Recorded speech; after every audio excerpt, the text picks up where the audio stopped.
Hi, Gibaud, and today I'm going to present you this lens, 16mm to 300mm by Sigma.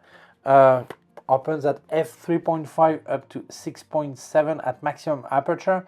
Thank you so much to Sigma Canary Islands, for lending me the lens. So I'm going to show you some pictures and give you my opinion. So let's start. If you follow my YouTube channel or on social networks, you know my opinion about all-purpose lenses. I often say they are just bottle bottom that are a bit improved. So some people will probably wait for my opinion to say, is he still going to say the same thing, or at last has he found a better lens, a good lens as an all-purpose lens? Okay, well, I'm going to tell you my opinion, but I can already tell you that first, this is the best all-purpose lens I've seen so far in this massive zoom, I would say. And second, some people have asked me, because I've published a few pictures of this on social networks, my opinion compared to the Tamron 18 to 400mm. And honestly, I think it is better. And the fact that it goes from 16mm instead of 18 gives an extra, the equivalent full frame of 24 instead of 28. I think this small extra is a good point, I think, okay? But I'm going to tell you everything. I'll show you some pictures I've made. I'll put them again at the end of the video. So 16 to 300mm for APS-C, which is the equivalent of 24 to 450mm in full frame.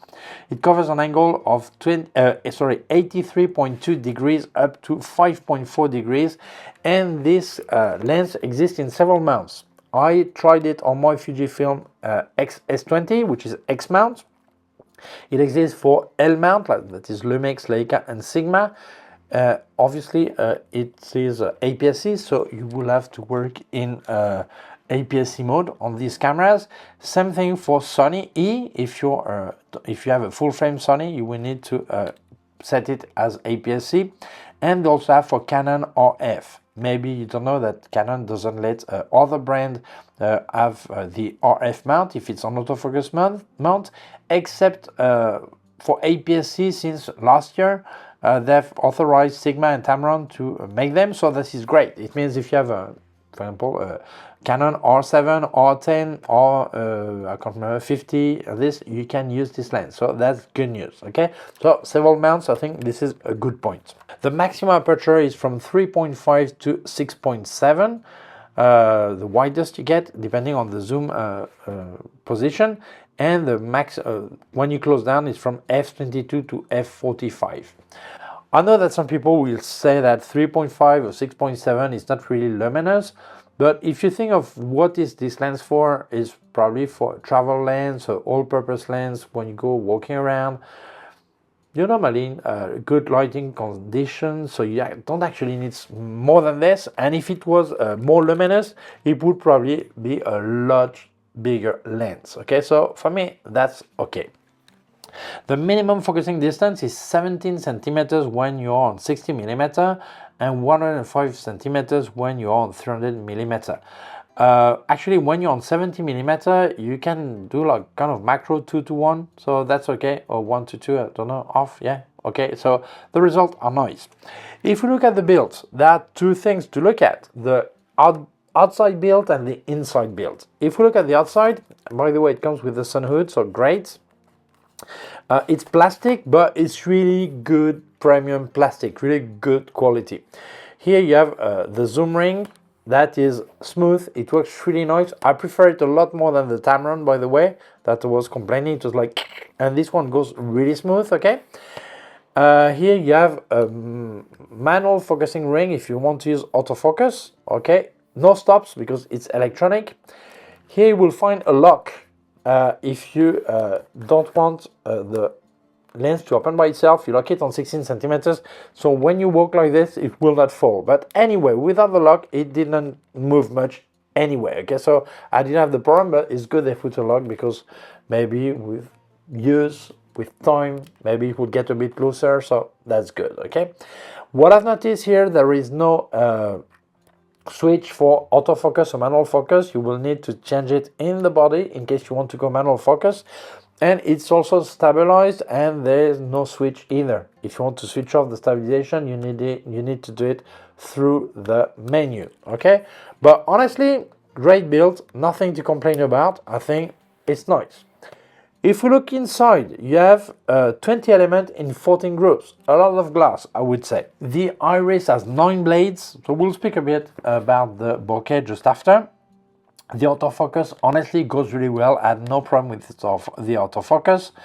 And if we look at the stabilization, at widest angle you have 6 stops of stabilization, and at the longest end you get 4.5 stabilization, which is welcome because you know that when you're on telelens you need to stabilize a bit, so that is welcome.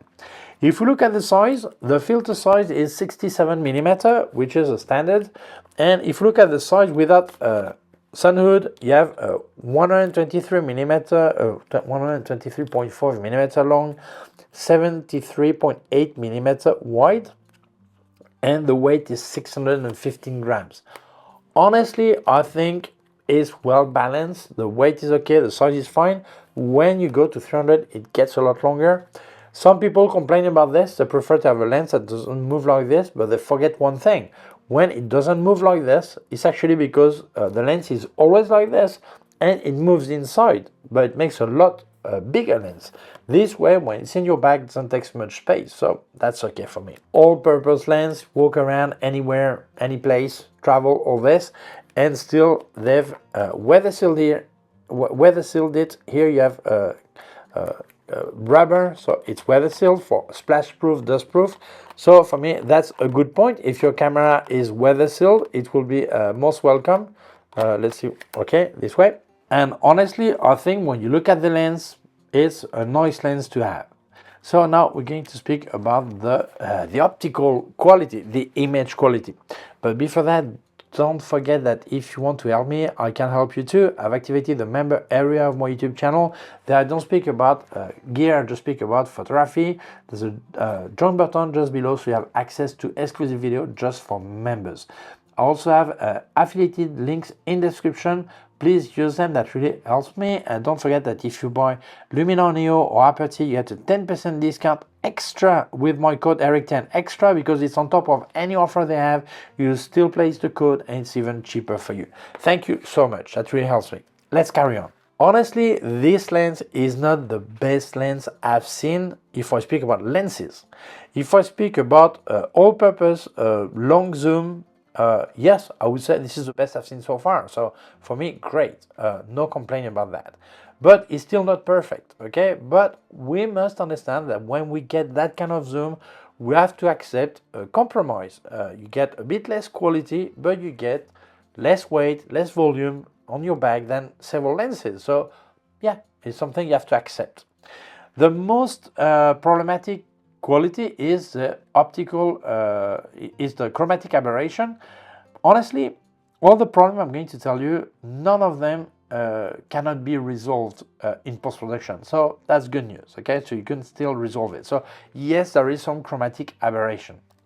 If we look at the sharpness, I'm not going to show you the target, the chart, because there are so many steps in the focal length, it would take too long on the video, so I give you my result. So the corners are not that sharp, the center is fine, but don't forget one thing, it all depends on what you're going to do. If you do a landscape or maybe a front of a house at 16mm, yes, you will notice that the corners are not very sharp. But if you do a portrait, it doesn't matter, because the corners will probably hit the part that is out of focus anyway, so you will not notice that it's not that sharp. Okay, so it's something you can still solve in post-production. So yeah, it's acceptable. It's not a disaster in the corner, okay? It's not as sharp, but it's not a disaster. If we look at autofocus, I said it fast, it works. If you do videos, you will notice there is almost no focus breathing. So that's a good point. When you change focal plane, you will notice that it doesn't move that much, okay? The frame stays fine, so that's good. If we look at the bokeh, the out of focus part, I would say it's not the creamiest bokeh. Depends on the situation where the focal length is on the zoom, okay? It's not the creamiest. In some situation, it's even a bit harsh. So it all depends what you want to do. But honestly, what can you expect from a lens that has such a range of focal length? So I think, yeah, it's acceptable. That's okay. It could be better, but yeah, probably it would be a different lens. So I think that's fine. If you look at flare, flare is really well controlled, no problem. There is some vignetting, just a bit, and a bit of distortion on 16mm. Same thing, I had no problem correcting this in post-production. So for me, that's okay. Honestly, I think this lens has a better quality at tele lens at this end than at this one. But still, no disaster on the way, okay? That's fine. So, is it a good or bad lens? Is it another bottle bottom that is a bit battered for use? I would say this is the best all-purpose lens with that kind of range I've seen. Yes. Still, who is it for? I see many people, they make a massive mistake when they buy a lens. They get the kit lens, and then after a while they want a couple of lenses more. And they think, yeah, but if I get this, 16 to 300mm, I've got everything in one. Yes, but this is not the idea. When you buy a camera where you can exchange lenses, the idea is to have the best lens for each situation. A portrait lens, a landscape lens, a macro lens, not everything. Otherwise, you'll never get the best of the possibilities you could get, okay? So when you get a lens like this, it's because or you don't have the budget for several lenses, or simply you're going to travel and you cannot carry a lot of lenses, a lot of gear, or maybe you're not traveling but you are going trekking next to your house, or you go walking hours and hours and you don't want to carry too much. So then yes, this is where this lens comes in, okay? Otherwise, for me, that's my opinion, okay? This is nonsense to get this, to do everything when you don't have a volume or budget or a size or weight problem. Then get the best lens for each thing you want to do, not one for everything, because you will never get the best quality, okay? That's my opinion, okay? Second, as I said, yes, you can better the result in post-production. That means that if you're going to work in JPEG because you have no intention of post-production work on your pictures, then you will see the same pictures I've made. I've made them in RAW file, but I didn't make correction. Just basic one, but no much correction. So you will get this result, okay? Except for two pictures I'll show you right now. So you understand how you could improve a lot the results. Yesterday I was at the phone. I was at the phone like this, speaking with Jonathan Deves from Digit Photo. And then I was in a place to make picture. He just called me. And then I saw this bird that lands on the trunk of the tree. I said, wait a second, Jonathan, 1 second. I made the picture. Then the bird went around. I make another picture, and here they are. I was like this, not stable at all. If you look at the result, they're great, but you can get them better if you use a Luminar Ultra Sharp, or if you use Topaz, Sharpen AI, things like this. Look at the difference. You sharpen the image in this situation. For a portrait, I would not sharpen, but for this, I do, because you have all the feathers, small details, all this. So you really improve the results. So honestly, if you are not completely convinced about the sharpness, if this is what you look for, then you will be happy to know that you can really get a lot better picture sharpening a bit. Okay, so great. So you see the difference is really, yeah, no problem. One thing that is important, I tested it on the Fujifilm X-S20 with 26 million pixels. Some people will probably ask if it will give the same result with 40 million pixels like the X-T5, X-H2 or X-T50 if you're on Fujifilm. Honestly, I don't think this lens will resolve the 40 million pixel as well as the 26 million pixel, honestly. But if you buy a camera with 40 million pixel, it's because you want details, you want, you want to go and find things in there. So it's logical to buy good lenses, not all-purpose lenses. It doesn't make sense to spend money on a 40 million pixel sensor and then put a lens that is like a compromise between weight, size, and optical images, optical quality. The most you want is the best optical quality. So for me, if someone says, yeah, but on the X-T5 the results are not that good, yeah, but on X-T5 you should not put that kind of lens. That is my answer. So for me, who is this lens for? For someone who doesn't have the image quality or the optical quality as a priority. For that person, it's a lot more important to have a lower volume, lower weight, and an acceptable price that will include many focal lengths. So for me, that's okay. Don't forget that, as I explained for the Nikon P100 1100 I presented recently, here's the link. People must understand that when you use a tele lens, the air must be really clean, really stable, not a really hot day, because otherwise the air is not stable. So like this picture I'll show you right now, you have the landscape of Mount Teide in Tenerife, and on 16mm you see it's fine, but when I zoom into the summit of the volcano, then you see it's not that sharp. Why? Because it's really dusty, the air is not clean. And this is not a lens problem, not a camera problem, it's an atmosphere problem. So I think this is good that Sigma limited themselves from 16 to 300mm and not 400 or more.